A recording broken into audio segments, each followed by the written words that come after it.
ದಲಿತ CM ಕರ್ನಾಟಕಕ್ಕೆ ಇವತ್ತಿಗೂ ದಲಿತ CM ನೋಡೋಕೆ ಆಗಿಲ್ಲ. ಒಂದೆರಡು ಸಲ ಅವಕಾಶ ಬಂದಿದ್ರು ರಪ್ ಅಂತ ಪಾಸ್ ಆಗಿ ಸೈಡಿಗೆ ಹೋಗಿದೆ.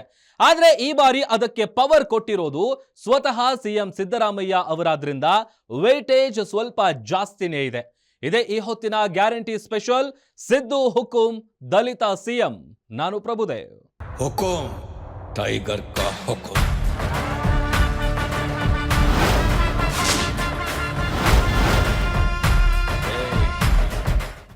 ಆಕ್ಚುಲಿ ಇದೆಲ್ಲ ಶುರುವಾಗಿದ್ದೆ ಬಹಳ ಇಂಟ್ರೆಸ್ಟಿಂಗ್. ಮೊದಲಿಗೆ ಸಿಎಂ ಸಿದ್ದರಾಮಯ್ಯ ಪತ್ರಿಕೆಯಲ್ಲಿ ಒಂದು ಆರ್ಟಿಕಲ್ ಬರೀತಾರೆ. ಆಮೇಲೆ ಅದಕ್ಕೆ ಕುಮಾರಸ್ವಾಮಿ ರಿಯಾಕ್ಟ್ ಮಾಡ್ತಾರೆ. ಕುಮಾರಸ್ವಾಮಿ ರಿಯಾಕ್ಷನ್ಗೆ ಕೌಂಟರ್ ಕೊಡುವಾಗ ಸಿದ್ದರಾಮಯ್ಯ ದಲಿತ ಸಿಎಂ ಅನ್ನೋ ವರ್ಡ್ ಯೂಸ್ ಮಾಡ್ತಾರೆ. ಅಲ್ಲಿಂದ ಮತ್ತೆ ಶುರುವಾಗುತ್ತೆ ದಲಿತ ಸಿಎಂ ಕೂಗು. ದಲಿತ ಸಿಎಂ ಸಿದ್ದರಾಮಯ್ಯ ಹುಕುಂ.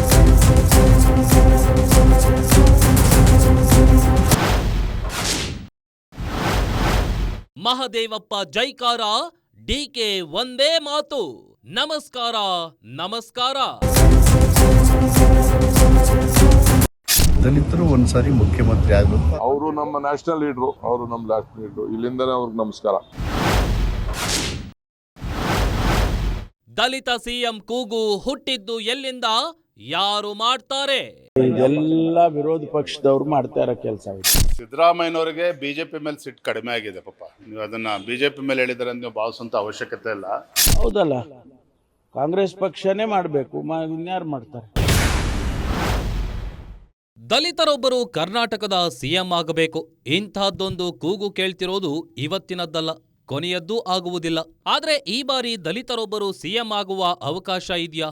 ಒಂದು ಕುತೂಹಲದ ಚರ್ಚೆಯಂತೂ ಶುರುವಾಗಿದೆ. ಯಾಕಂದ್ರೆ ಈ ಬಾರಿ ದಲಿತರೊಬ್ಬರು ಸಿಎಂ ಆಗಬೇಕು ಎಂದು ಧ್ವನಿ ಎತ್ತಿರುವುದು ಸ್ವತಃ ಸಿಎಂ ಸಿದ್ದರಾಮಯ್ಯ.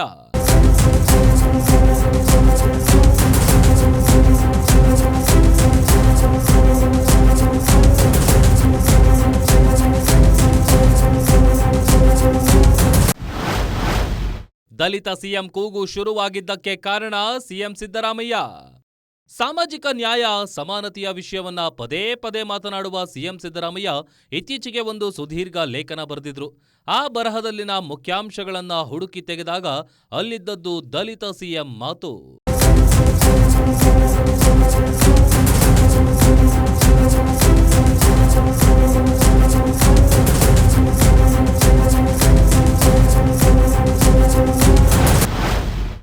ನನ್ನ ಮೇಲಿನ ದಾಳಿ, ಟೀಕೆ, ಆರೋಪಗಳಿಗೆ ನನ್ನ ಜಾತಿಯೂ ಕೂಡ ಕಾರಣ. ಕುರಿ ಕಾಯ್ಕೊಂಡು ಇರಬೇಕಿದ್ದವನು ಸಿಎಂ ಆಗಿಬಿಟ್ಟನಲ್ಲ, ಆರ್ಥಿಕ ತಜ್ಞರಿಗೆ ಸಮನಾಗಿ ನಿಂತು ಸಾಲು ಸಾಲು ಬಜೆಟ್ ಮಂಡಿಸಿ ಬಿಟ್ಟನಲ್ಲ ಎನ್ನುವ ಅಸಹನೆ, ಅಸೂಯೆ ಕೆಲವರಿಗೆ ಕುದಿಯುವಂತೆ ಮಾಡುತ್ತಿದೆ. ನನ್ನನ್ನು ಹಣಿಯಲು ಹಲವರು ಕುತಂತ್ರ ಮಾಡಿದ್ರು. ನಾನು ಸೋತಿಲ್ಲ, ಮುನ್ನುಗ್ಗುತ್ತಲೇ ಇದ್ದೇನೆ. ನಾನು ರಣರಂಗದಿಂದ ಓಡಿ ಹೋಗುವವನಲ್ಲ. ಇದು ಸಿದ್ದರಾಮಯ್ಯ ಅವರ ಒಟ್ಟಾರೆ ಲೇಖನದ ಸಾರಾಂಶ. ನಾವಿಲ್ಲಿ ವರ್ಡ್ ಟು ವರ್ಡ್ ಹೇಳಿಲ್ಲ, ವಿವರಿಸಿಲ್ಲ. ಆದರೆ ಈ ಟ್ವೀಟ್ಗೆ ಯಾವಾಗ ಕೇಂದ್ರ ಸಚಿವ ಕುಮಾರಸ್ವಾಮಿ ರಿಯಾಕ್ಟ್ ಮಾಡಿದ್ರೋ ಆಗ ಶುರುವಾಯಿತು ನೋಡಿ ದಲಿತ ಸಿಎಂ ಕೂಗು.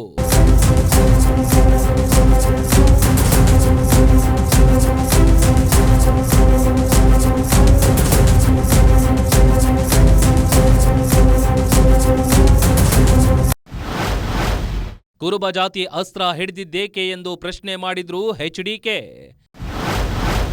ಕುಮಾರಸ್ವಾಮಿ ಟ್ವೀಟ್ಗೆ ಸಿದ್ದರಾಮಯ್ಯ ಉತ್ತರವೇ ದಲಿತ ಸಿಎಂ. ಅವ್ರು ಕುರ್ಚಿ ಉಳಿಸ್ಕೊಳ್ಳೋಕೆ ಯಾವ್ಯಾವ ಹೆಸರು ಹೇಳ್ತಾವ್ರೀಗ. ನಾವು ಕುರ್ಚಿ ಉಳಿಸ್ಕೊಳ್ಳೋದಕ್ಕೆ ಇವ್ರು ತೆಗಿಯಕ್ಕೆ ಹೋದಾಗ ನಾನೇನಾದ್ರು ಒಕ್ಕಲಿಗರ ಜನ ದಂಗೆ ಹೇಳಿ ಅಂತ ಹೇಳಿದ್ನ. ಎಂದೂ ಸಹ ನಾನು ಸಮಾಜದ ಹೆಸರಿನಲ್ಲಿ ರಕ್ಷಣೆ ಕೇಳಲಿಲ್ಲ, ಜಾತಿ ಹೆಸರಿನಲ್ಲಿ. ಈಗ ಇವತ್ತೇನು ಹೇಳ್ಕೊಂಡಿದ್ದಾರೆ ಅವ್ರು? ಮೊನ್ನೆ ನಾನು ಕುರುಬ ಸಮಾಜದಲ್ಲಿ ಕುರಿ ಕಾಯ್ತಾ ಇದ್ದನು, ನನ್ನ ಬೆಳವಣಿಗೆಯನ್ನು ಸಹಿಸಲಾರದೆ ಹೊಟ್ಟೆ ಕಿತ್ತಿಂದ ಇದೆಲ್ಲ ಮಾಡ್ತಾರೆ ಅಂತ ಹೇಳಿ. ಇದೇ ಕುರಿ ಕಾಯನ್ನೇ ತಾನೇ ಜನತಾದಳದಲ್ಲಿ 2 ಬಾರಿ ಉಪಮುಖ್ಯಮಂತ್ರಿ ಮಾಡಿದ್ದು, ಫೈನಾನ್ಸ್ ಮಿನಿಸ್ಟ್ರು ಮಾಡಿದ್ದು. ದೇವೇಗೌಡರು ಗುರುಸ್ತಾ ಹೋಗಿದ್ರೆ ಯಾರು ಕೇಳ್ತಿದ್ದಾರೋ? ಹೇಳ್ತಿದ್ದಾರೆ ಯಾರು ಇವ್ರನ್ನ? ಯಾವಾಗ ಕುಮಾರಸ್ವಾಮಿ ಸಿದ್ದರಾಮಯ್ಯ ಅವರಿಗೆ ಈಗ ಜಾತಿ ನೆನಪಾಯ್ತಾ, ಕುರುಬ ಜಾತಿ ಅಸ್ತ್ರ ಹಿಡಿದಿದ್ದು ಯಾಕೆ ಎಂದು ಪ್ರಶ್ನೆ ಮಾಡಿದ್ರು, ಆಗ ಸಿದ್ದರಾಮಯ್ಯ ಕೊಟ್ಟ ಉತ್ತರದಲ್ಲಿದ್ದಿದ್ದೇ ದಲಿತ ಸಿಎಂ ಪದ.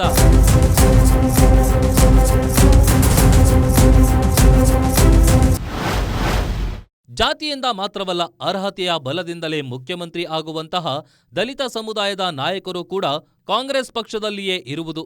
ಮುಂದೊಂದು ದಿನ ದಲಿತ ಸಮುದಾಯದಿಂದ ಯಾರಾದರೂ ರಾಜ್ಯದ ಮುಖ್ಯಮಂತ್ರಿಯಾದರೆ ಅದು ಕಾಂಗ್ರೆಸ್ ಪಕ್ಷದಿಂದ ಮಾತ್ರ ಸಾಧ್ಯ ಎನ್ನುವುದನ್ನ ವಿಶ್ವಾಸಪೂರ್ವಕವಾಗಿ ಹೇಳಬಲ್ಲೆ.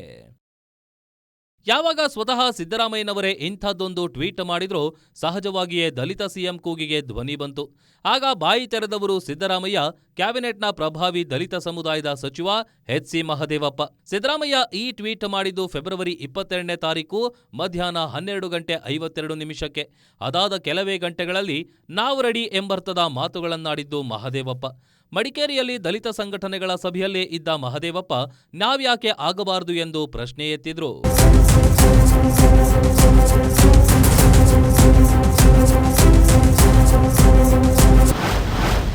ಕಾಂಗ್ರೆಸ್ಗೆ ವೋಟು ಹಾಕೋರು ನಾವು ಸಿಎಂ ಆಗ್ಬಾರ್ದಾ? ಸದ್ಯಕ್ಕೆ ಮುಖ್ಯಮಂತ್ರಿ ಸಿದ್ದರಾಮಯ್ಯನವರು ಇದ್ದಾರೆ. ಕೂಗು ಇನ್ನೂ ಮುಟ್ಟಿಲ್ಲ. ಸಿದ್ದರಾಮಯ್ಯವರು ಅಧಿಕಾರದಲ್ಲಿ ಮುಖ್ಯಮಂತ್ರಿ ಇರೋದ್ರಿಂದ ಮುಂದೆ ದಲಿತ ಮುಖ್ಯಮಂತ್ರಿ ಆಗಬಾರ್ದು ಅಂತ ಹೇಳಲ್ಲ, ಆಗಬೇಕು ಅಂತ ರಾಜ್ಯದಲ್ಲಿ. ಅದಕ್ಕೆ ಅವಕಾಶಗಳು ಸನ್ನಿವೇಶ ಬರಬೇಕು.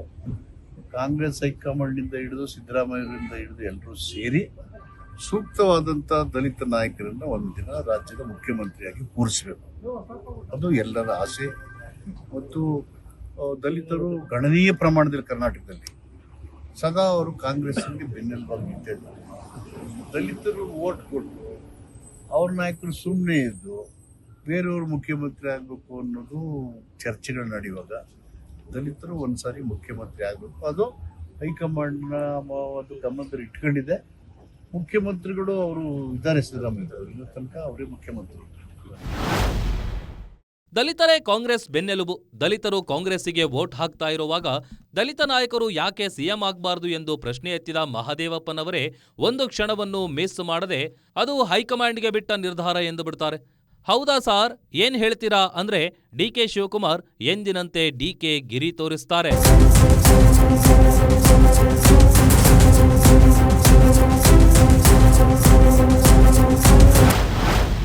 ಸಿದ್ದು ಮಹದೇವಪ್ಪ ಮಾತಿಗೆ ಡಿಕೆ ಗಿರಿ ತೋರಿಸಿದ ಡಿಕೆ. ಈ ಮೌನದ ಉತ್ತರ ಕೊಡೋ ತಂತ್ರಕ್ಕೆ ಹೇಗೆ ಗಾಂಧಿಗಿರಿ ಅಂತೀವೋ ಹಾಗೆಯೇ ಇದು ಡಿಕೆ ಗಿರಿ. ಅವರು ಮನಸ್ಸಿನಲ್ಲಿನ ಮಾತು ಹೇಳಲ್ಲ, ಆದರೆ ಏನು ಹೇಳಬೇಕೋ, ಯಾವ ಸಂದೇಶ ಕೊಡಬೇಕೋ ಅದನ್ನ ಕ್ಲಿಯರ್ ಆಗಿ ರವಾನೆ ಮಾಡ್ತಾರೆ.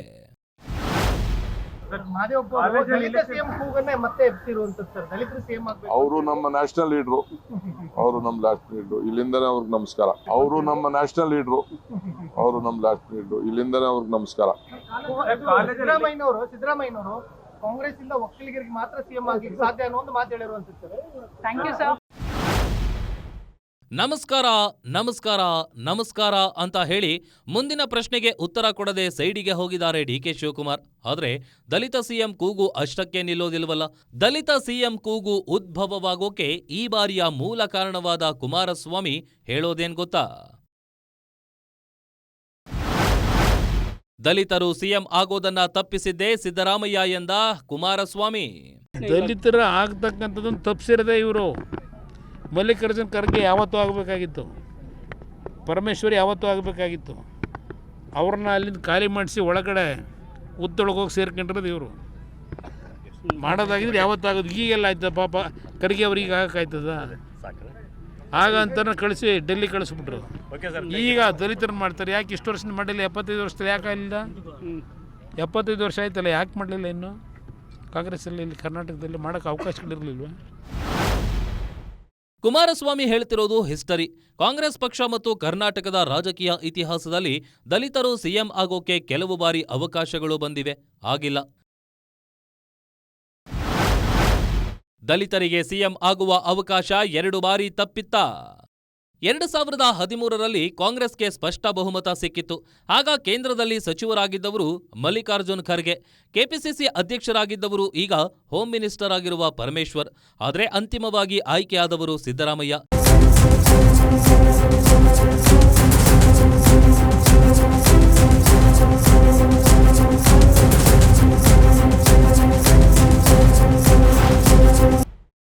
2023ರಲ್ಲಿ ಗೆದ್ದಾಗ ಸಿಎಂ ಸ್ಥಾನಕ್ಕೆ ಸಿದ್ದರಾಮಯ್ಯ ಮತ್ತು ಡಿಕೆ ಶಿವಕುಮಾರ್ ಮಧ್ಯೆಯೇ ಪೈಪೋಟಿ ಇತ್ತು. ಸ್ವಲ್ಪ ಹಿಂದಕ್ಕೆ ಹೋದ್ರೆ 2018ರಲ್ಲಿ ಕಾಂಗ್ರೆಸ್ ಜೆಡಿಎಸ್ ಮೈತ್ರಿ ಸರ್ಕಾರ ರಚನೆಯಾಗಿದ್ದಾಗ ಪರಮೇಶ್ವರ್ ಉಪಮುಖ್ಯಮಂತ್ರಿಯಾಗಿದ್ದೇ ಕರ್ನಾಟಕದಲ್ಲಿ ಕಾಂಗ್ರೆಸ್ ದಲಿತ ನಾಯಕರಲ್ಲಿ ಏರಿರುವ ಅತಿ ದೊಡ್ಡ ಹುದ್ದೆ. ಈಗ ದಲಿತರು ಸಿಎಂ ಸ್ಥಾನಕ್ಕೆ ಏರುವುದಕ್ಕೆ ರೆಡಿ ಇದ್ದಾರಾ? ದಲಿತ ಸಮುದಾಯದ ಪ್ರಬಲ ನಾಯಕ ಯಾರು? ಪರಮೇಶ್ವರ್ ಮತ್ತು ಮಹದೇವಪ್ಪ ಇಬ್ಬರಲ್ಲಿ ಯಾರು? ಸತೀಶ್ ಜಾರಕಿಹೊಳಿ ಅವರು ದಲಿತ ಸಿಎಂ ರೇಸ್ನಲ್ಲಿದ್ದಾರಾ? ಹಾಗಂತ ಕಾಂಗ್ರೆಸ್ನಲ್ಲಿರುವ ಪ್ರಬಲ ದಲಿತ ನಾಯಕರು ಎಂದ್ರೆ ಇವರಷ್ಟೇ ಅಲ್ಲ, ಇನ್ನೂ ಹಲವು ನಾಯಕರಿದ್ದಾರೆ. ಆದರೆ ಸದ್ಯಕ್ಕೆ ಸ್ಟ್ರಾಂಗ್ ಆಗಿ ಕಾಣಿಸುತ್ತಿರುವುದು ಈ ಮೂವರು ನಾಯಕರು. ಇವರಲ್ಲಿ ಮಹದೇವಪ್ಪ, ಪರಮೇಶ್ವರ್ ಎಸ್ಸಿ ಸಮುದಾಯಕ್ಕೆ ಸೇರಿದವರಾದರೆ ಸತೀಶ್ ಜಾರಕಿಹೊಳಿ ಎಸ್ಟಿ ಸಮುದಾಯಕ್ಕೆ ಸೇರಿದ ನಾಯಕ.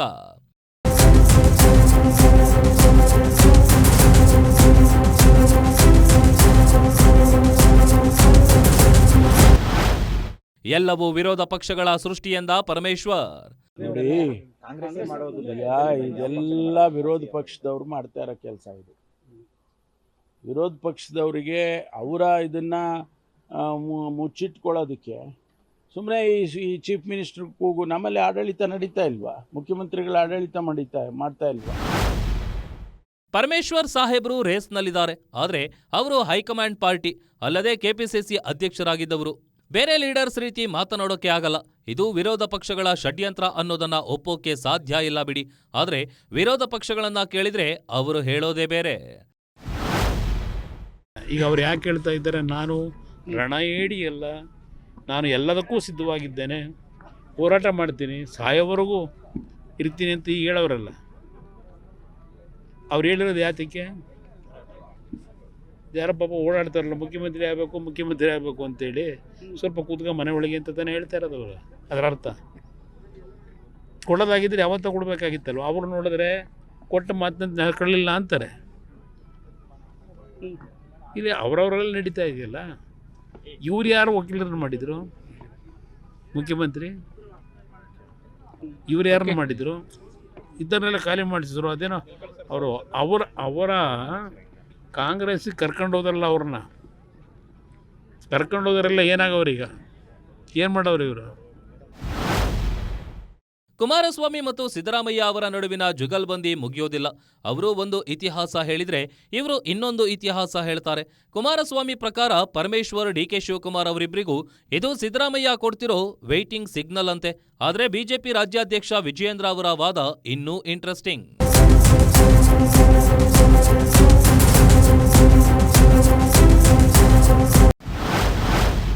ಸಿದ್ದರಾಮಯ್ಯಗೆ ಬಿಜೆಪಿ ಮೇಲೆ ಸಿಟ್ಟಿಲ್ಲ ಎಂದ ವಿಜಯೇಂದ್ರ. ಸಿದ್ದರಾಮಯ್ಯ ಅವರಿಗೆ ಬಿಜೆಪಿ ಮೇಲೆ ಮೊದಲಿದ್ದಷ್ಟು ದ್ವೇಷ, ಆಕ್ರೋಶವೇ ಇಲ್ವಂತೆ. ಅದು ಅವರದ್ದೇ ಪಕ್ಷದ ನಾಯಕರಿಗೆ ಕೊಟ್ಟಿರೋ ಮೆಸೇಜ್ ಅಂತೆ. ಸಿದ್ದರಾಮಯ್ಯನವರಿಗೆ ಬಿಜೆಪಿ ಮೇಲೆ ಸಿಟ್ಟು ಕಡಿಮೆ ಆಗಿದೆ ಪಾಪ. ನೀವು ಅದನ್ನು ಬಿಜೆಪಿ ಮೇಲೆ ಹೇಳಿದರೆ ನೀವು ಭಾವಿಸುವಂಥ ಅವಶ್ಯಕತೆ ಇಲ್ಲ. ಯಾರು ಅವರ ಪಕ್ಷದಲ್ಲೇ ಆಂತರಿಕವಾಗಿ ಅವ್ರ ಕಾಲನ್ನು ಎಳಿತಕ್ಕಂಥ ಕೆಲಸ ಮಾಡ್ತಿದ್ರೆ ಅವ್ರ ಮೇಲೆ ಅವ್ರು ಹರಿಯಾಯ್ದಿರುವಂಥದ್ದು. ಅರೆ ವಿಜಯೇಂದ್ರ ಅವರ ವರ್ಷನ್ ಭಲೇ ಮಜವಾಗಿದೆ. ಆದರೆ ದಲಿತರು ಸಿಎಂ ಆಗಬಾರ್ದಾ ಅಂದ್ರೆ ನಾವಲ್ಲದೆ, ನಮ್ಮ ಪಕ್ಷ ಅಲ್ಲದೆ ಇನ್ಯಾರು ದಲಿತರನ್ನ ಸಿಎಂ ಮಾಡೋಕೆ ಸಾಧ್ಯ ಅಂತ ಪ್ರಶ್ನೆ ಹಾಕ್ತಾರೆ ಪರಮೇಶ್ವರ್. ದಲಿತ ಸಿಎಂ ಈ ಬಾರಿ ಫುಲ್ ಸ್ಟ್ರಾಂಗ್. ಸುಮ್ಮನೆ ಇದನ್ನ ಮುಖ್ಯಮಂತ್ರಿಗಳನ್ನ ಫ್ಯಾಕ್ಟರ್ನ ಪ್ರತಿ ದಿವಸ ತರ್ತಾ ಇರ್ತಕ್ಕಂಥವ್ರು ವಿರೋಧ ಪಕ್ಷದವರೇ, ಅವರೇ ಮಾಡುತ್ತಾರೆ. ಮುಖ್ಯಮಂತ್ರಿಗಳು ಹೇಳಿರೋದು ದಲಿತರಿಗೆ ಅವಕಾಶ ಮಾಡಿಕೊಟ್ಟಿರುವಂಥದ್ದು ಕಾಂಗ್ರೆಸ್ ಪಕ್ಷ ಸಿಎಂ ಅವರು. ಹೌದಲ್ಲ, ಕಾಂಗ್ರೆಸ್ ಪಕ್ಷನೇ ಮಾಡಬೇಕು, ಇನ್ಯಾರು ಮಾಡ್ತಾರೆ? ಅದು ಅವಕಾಶ ಬಂದಿದೆ ಸಂದರ್ಭ, ಯಾವಾಗ ಸಂದರ್ಭ ಅದು ಹೈಕಮಾಂಡ್ ಅವರು ಡಿಸೈಡ್ ಮಾಡ್ತಾರೆ, ಯಾವಾಗ ಸಂದರ್ಭ ಮತ್ತೊಂದು ಅದೆಲ್ಲ. ಹೌದು, ದಲಿತರು ಸಿಎಂ ಆಗಬೇಕು ಅನ್ನೋ ಕೂಗು ಈಗ ಸಿಕ್ಕಾಪಟ್ಟೆ ಸ್ಟ್ರಾಂಗ್ ಆಗಿ ಕೇಳಿ ಬರ್ತಾ ಇದೆ. ಆಗುತ್ತಾ? ಅದಕ್ಕೆ ಹೈಕಮಾಂಡ್ ಹುಕುಂ ಅನ್ಬೇಕು. ಸಿದ್ದರಾಮಯ್ಯ ಅವರೇನೋ ಒಂದು ರೀತಿ ಹುಕುಂ ಅಂದುಬಿಟ್ಟಾಗಿದೆ. ಹೈಕಮಾಂಡ್ ಯಾವಾಗ ಎಂಟ್ರಿ ಕೊಡುತ್ತೆ? They are waiting.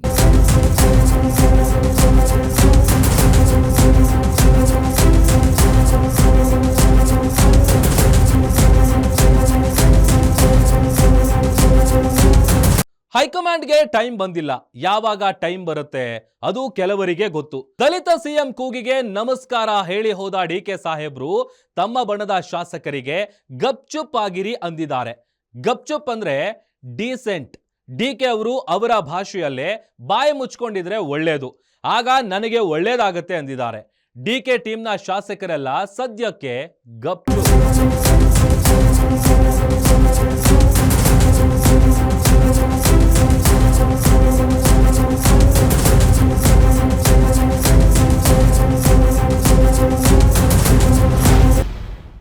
Dalit CM ಕೂಗಿಗೆ Siddu ಬಣದ ನಾಯಕರು ಜೈ ಅಂತಿದ್ದಾರೆ.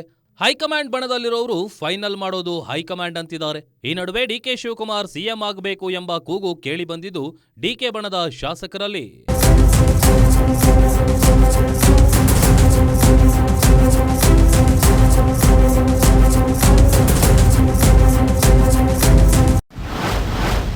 ಮಹದೇವಪ್ಪ ಸಿಎಂ ಆಗೋದಾದ್ರೆ ಬೆಂಬಲ ಇದೆ ಎಂದ ವೆಂಕಟೇಶ್. ಮಹದೇವಪ್ಪ ನನಗೆ ಆತ್ಮೀಯ ಸ್ನೇಹಿತ, ಮುಖ್ಯಮಂತ್ರಿಯವರು ಸಂತೋಷ. ಏನ್ ನಿರಂತರ ಏನ್ ನಡೀತಾ ಇದೆ ನಮ್ಗೆ ಗೊತ್ತಿಲ್ಲ. ನನಗೆ ಮಹದೇವಪ್ಪ ಮುಖ್ಯಮಂತ್ರಿ ಆದ್ರೆ ಸ್ವಾಗತ ಮಾಡ್ತೀನಿ.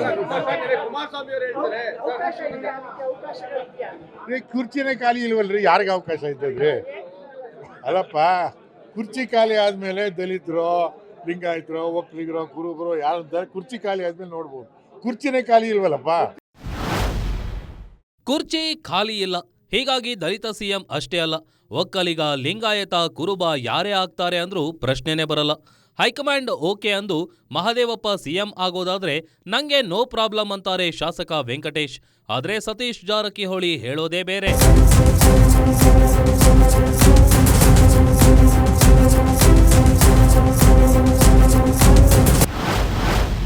ಸಿಎಂ ಆಯ್ಕೆ ರೇಸಲ್ಲಿ ಸತೀಶ್ ಜಾರಕಿಹೊಳಿ ಇಲ್ಲ. ಈಗಿದ್ದೆ ಅವರೇ ಇದಾರೆ, ಮುಂದೆ ಅವರೇ ಇರ್ತಾರಂತ ಲೆಕ್ಕಾಚಾರ ಅಷ್ಟೇ. ಅವರೇ ಇದಾರೆ. ಸರ್, ಬೈ ಎಲೆಕ್ಷನ್ ನೋಡಿ, ಅದು ಅರ್ಧ ಗಿರ್ಧ ಅಂತ ಇಲ್ಲಿ ನಾವು ಕೇಳಿಲ್ಲ. ಸೊ ಈಗ ಅವ್ರು ಇದಾರೆ, ಮುಂದುವರಿತಾರಂತ ಅಷ್ಟೇ ನಮ್ದು. ಅದು ಮಿಕ್ಕಿದೆಯಲ್ಲ ಅಪ್ ಟು ಹೈಕಮಾಂಡ್ಗೆ. ಹೋಗೋರು ಫಾರಿನ್ ಟೂರ್ಗೆ ಅದೇನು ಹೋಗ್ತಾರೆ ಬರ್ತಾರೆ, ಅದು ನಿರಂತರವಾಗಿರುವಂತ ಒಂದು ವ್ಯವಸ್ಥೆ ಅಂತ ಹೇಳ್ಬೋದು. ಒಂದೊಂದು ಗುಂಪಾಗಿ ಫಾರಿನ್ ಟೂರ್ಗೆ ಹೋಗ್ತಾರೆ, ಬೇರೆ ಎಲ್ಲೇ ಹೋಗ್ತಾರೆ ಪ್ರವಾಸಕ್ಕೆ. ಸೊ ಅದಕ್ಕೆ ರಾಜಕೀಯನ ಲಿಂಕ್ ಮಾಡ್ಲಿಕ್ಕೆ ಆಗೋದಿಲ್ಲ. ಸರ್, ಈಗ ರಾಜ್ಯ ಬಜೆಟ್ ನಂತರ ಕಾಂಗ್ರೆಸ್ ನಲ್ಲಿ ಮಾತ್ರ ಬದಲಾವಣೆಗಳಾಗ್ತಾವ ಅನ್ನೋ ವಿಚಾರ ಅದೇ ಗೊತ್ತಿಲ್ಲ, ಅದು ಯಾವ್ದು ಗೊತ್ತಿಲ್ಲ ನಮ್ಗೆ. ಅದಕ್ಕೆ ಬಂದ ನಿಲ್ಬೇಕು ಅನ್ನೋದು ಅಷ್ಟೇ ನಮ್ಮ ಆಗ್ರಹ. ಇಲ್ಲಿ ಸತೀಶ್ ಜಾರಕಿಹೊಳಿ ಅವರ ಮಾತು ಯಾಕೆ ಇಂಪಾರ್ಟೆಂಟ್ ಆಗುತ್ತೆ ಅಂದ್ರೆ, ಇದೇ ಸತೀಶ್ ಜಾರಕಿಹೊಳಿ ಅವರ ಟೀಮ್ ಇತ್ತೀಚೆಗೆ ದೆಹಲಿಗೆ ಹೋಗಿತ್ತು, ಹೈಕಮಾಂಡ್ ನಾಯಕರನ್ನು ಭೇಟಿ ಮಾಡಿ ಬಂದಿತ್ತು. ಹಾಗೆ ವಾಪಸ್ ಬಂದಿರುವ ಸತೀಶ್ ಸಿಎಂ ಹಗ್ಗ ಜಗ್ಗಾಟಕ್ಕೆ ಬ್ರೇಕ್ ಹಾಕಬೇಕು ಅಂತ ಹೇಳ್ತಾನೆ. ನಾನು ಸಿಎಂ ರೇಸ್ನಲ್ಲಿ ಇಲ್ಲ ಅಂತ ಕ್ಲಿಯರ್ ಆಗಿ ಹೇಳಿದ್ದಾರೆ. ಸಿಎಂ ಏನ್ ಟ್ವೀಟ್ ಮಾಡಿದಾರೋ ಗೊತ್ತಿಲ್ಲ, ಯಾವ ಅರ್ಥದಲ್ಲಿ ಹೇಳಿದಾರೋ ಅದೂ ಗೊತ್ತಿಲ್ಲ, ಅವರನ್ನೇ ಕೇಳಿ ಅಂತಾರೆ.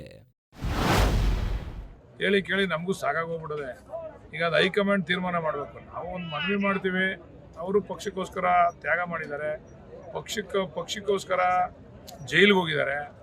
ಅವರು ಬೇರೆ ಲೀಡರ್ಗಳಂಗೆ ರಾಜಿ ಮಾಡ್ಕೊಂಡಿದ್ರೆ BJP ಅವ್ರ ಜೊತೆ, ಇವತ್ತು BJPನಲ್ಲಿ ಅವ್ರು ಏನಾಗ್ತಿದ್ರು ಗೊತ್ತಿಲ್ಲ. ಆದರೆ ಅವ್ರು ರಾಜಿ ಮಾಡ್ಕೊಳಕ್ಕೆ ಹೋಗಲಿಲ್ಲ. ನಾನು ಹುಟ್ಟಿರ್ತಕ್ಕಂಥದ್ದು ಕಾಂಗ್ರೆಸ್ನಲ್ಲೇ, ಬೆಳೀತಾ ಇರ್ತಕ್ಕಂಥದ್ದು ಕಾಂಗ್ರೆಸ್ನಲ್ಲೇ ಅಂತೇಳಿ ಅವ್ರು ಒಂದ್ಸರಿ ಇಂಡಿಪೆಂಡೆಂಟ್ ಆಗಿದ್ರು, ಗೊತ್ತಿರಬೇಕು.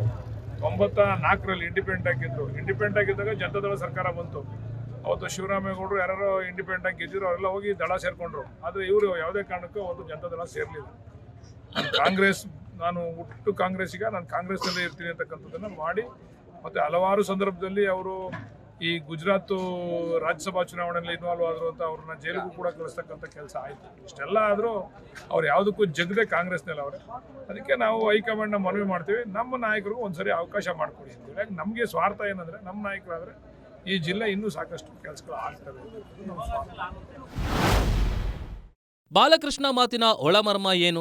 ಜೆಡಿಎಸ್ನಿಂದ ಕಾಂಗ್ರೆಸ್ಗೆ ಬಂದವರು ಸಿಎಂ ಆಗಿದ್ದಾರೆ. ಕಾಂಗ್ರೆಸ್ಸಿನಲ್ಲೇ ಉಳಿದು ಕಾಂಗ್ರೆಸ್ಸಿಗೆ ಎಲ್ಲವನ್ನೂ ಧಾರೆ ಎರೆದ ಡಿಕೆ ಶಿವಕುಮಾರ್ ಸಿಎಂ ಆಗಿಲ್ಲ.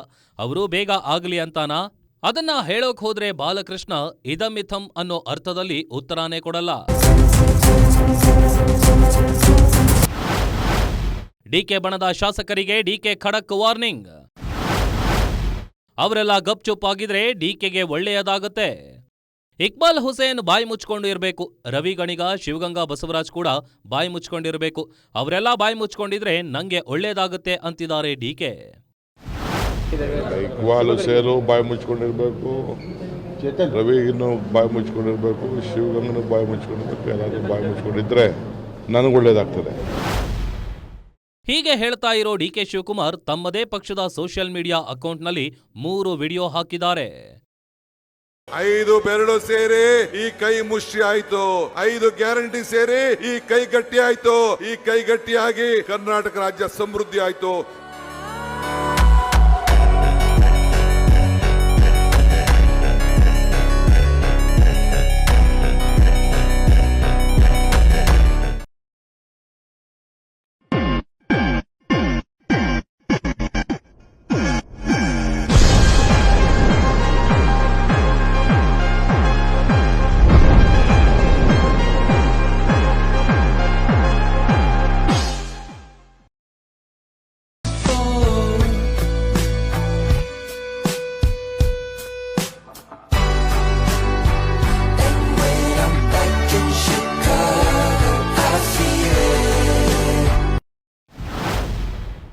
ಒಂದೊಂದು ವಿಡಿಯೋದಲ್ಲಿರುವ ಸಂದೇಶವೇ ಬೇರೆ, ಅರ್ಥವೇ ಬೇರೆ. ಈ 3 ವಿಡಿಯೋಗಳ ಮರ್ಮ ಏನು ಅನ್ನೋದನ್ನ ಡಿಕೆ ಶಿವಕುಮಾರ್ ಅವರೇ ಹೇಳಬೇಕು. ಅದೆಲ್ಲ ಸೈಡಿಗಿಟ್ಟು ನೋಡಿದ್ರೆ ಡಿಕೆ ಶಿವಕುಮಾರ್ ಮತ್ತು ಸಿದ್ದರಾಮಯ್ಯ ಇಬ್ಬರು ಒಟ್ಟಾಗಿ ಕಾಂಗ್ರೆಸ್ ಪಕ್ಷದ ಸಭೆ ಸಮಾರಂಭಗಳಲ್ಲಿ ಭಾಗವಹಿಸ್ತಾನೆ ಇದ್ದಾರೆ. ಆದರೆ ಈಗ ಇರೋದು 2 ಪ್ರಶ್ನೆ.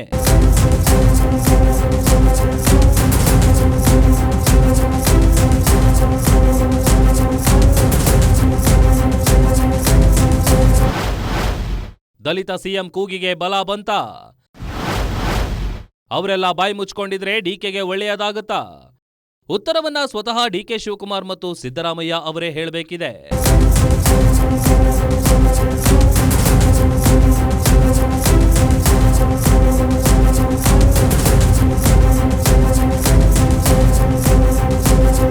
ಸಿಎಂ ಚೇಂಜ್ ಅನ್ನೋ ಕೂಗಿನ ಬೆನ್ನಲ್ಲೇ ಬಂದಿರೋ ದಲಿತ ಸಿಎಂ ಕೂಗು ಎಲ್ಲಿಗೆ ಮುಟ್ಟಬಹುದು ನೋಡೋಣ. ನೀವು ಮಿಸ್ ಮಾಡದೆ ನೋಡ್ತಾ ಇರಿ ಗ್ಯಾರಂಟಿ ನ್ಯೂಸ್. ಸುದ್ದಿ ಖಚಿತ, ನ್ಯಾಯ ನಿಶ್ಚಿತ.